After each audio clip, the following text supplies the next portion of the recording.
The other thing, though, Niz said earlier about certain areas of Iowa and the fact that Hillary's not getting any support in those areas and the coverage from the media.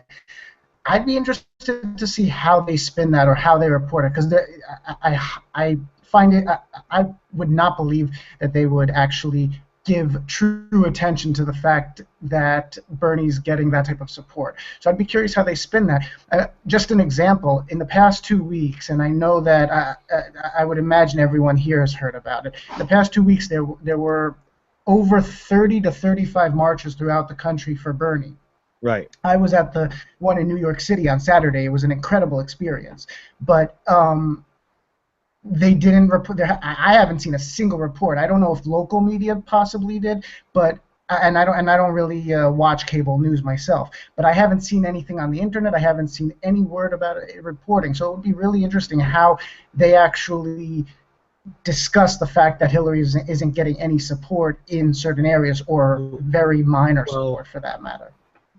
Well, MSNBC just showed it by accident, or intentionally or unintentionally. One of the ones they just picked to go in, the biggest one in Des Moines, showed Hillary Clinton fighting. She eventually got it. She got, I think, 17%, but her fighting for viability, and also they showed someone cursing on air, arguing with each other, trying to get supporters. And so Steve Kornacki blushed very, very quickly, immediately, and it was very funny.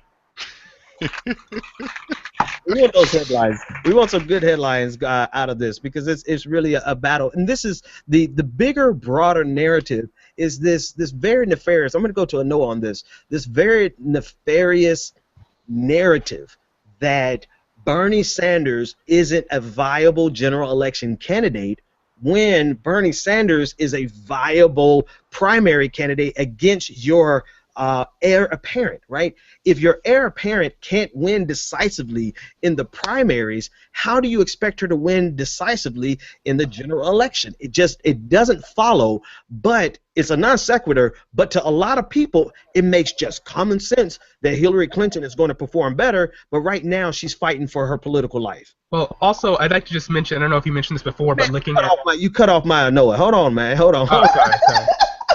Go ahead. Hi. I don't think I've met you before either. Hello. Or video.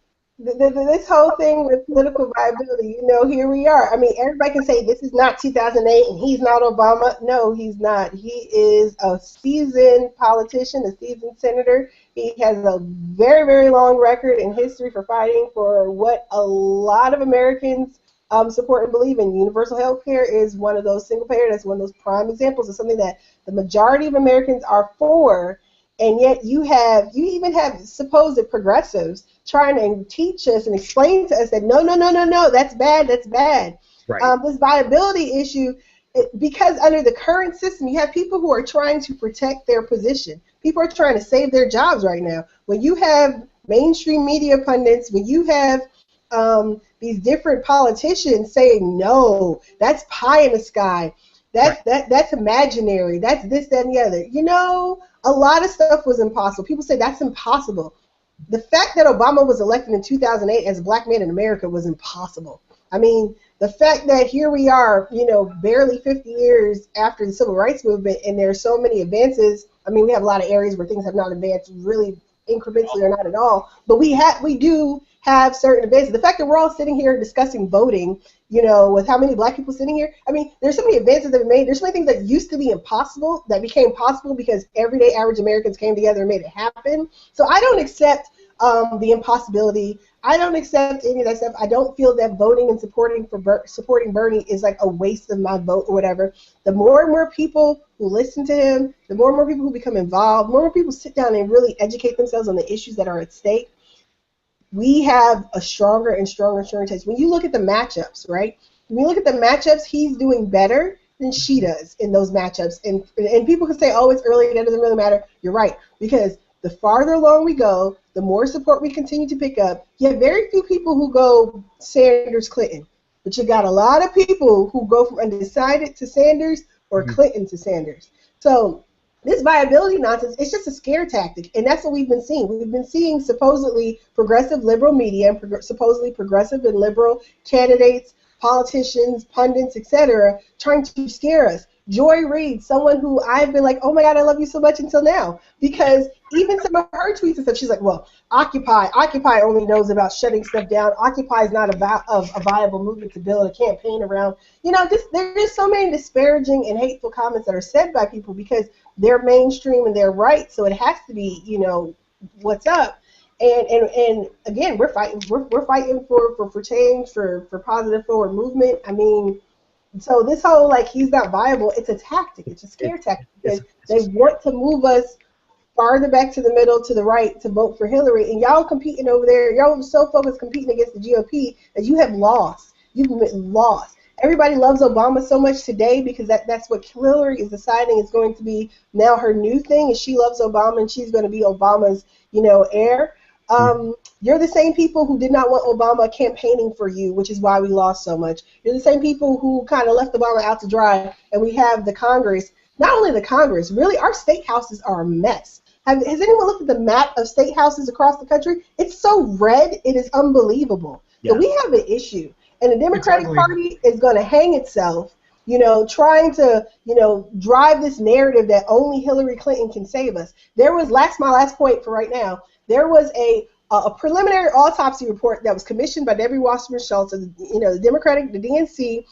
Donna Brazier was one of the people who helped do this report, did all this stuff. It came out in February 2015. It was like, we got to take a hard look at what's wrong with the Democratic Party. There are all these great poetic statements about values and what the Democratic Party needs to do. Was there ever a final report? No. It got shelved. Why? Because none of that stuff that would galvanize the party, that would really elevate us above the GOP, none of that stuff was when they decided that they were going to crown Hillary Clinton as queen of democracy, that all went out the door because that's not who she is. When you read that report and you're looking at what they're talking about, what they need a candidate to do, it screams Bernie Sanders. Let me jump in there. Let me jump in there and give this. I have a breaking. Yeah, let's see if yours is mine. Go for it. Okay, O'Malley has just announced that at 9:30 he will suspend his campaign in a concession speech. What time? So 10:30 our time. But I didn't mean to applaud there. Wow. I gotta say, you should go to the debate anyway. He's stuck in there. I mean. Yeah, I don't think he should have stuck. Honestly, he should have dropped out a long time ago. But. Why? But because it was like, I mean, realistically, he's just, burning money. Unless he was waiting until he could be the kingmaker tonight, right? That's the real big question. Like, that's worth staying around for, because when we're within 1% at this point, he can be the kingmaker at this point and get any concession out of them, whether it's VP or whatever the case. Well, maybe not VP at this point, but he definitely can get a high-ranking position. So I would say that would be the only reason he should have stayed around this long. But other than that, I just think I'm of the opinion that he should have been gone. What do you guys think? Let's just go. Solomon, you go first, and then we'll circle back to JP, then David, then Noah. Okay, I have a few good points.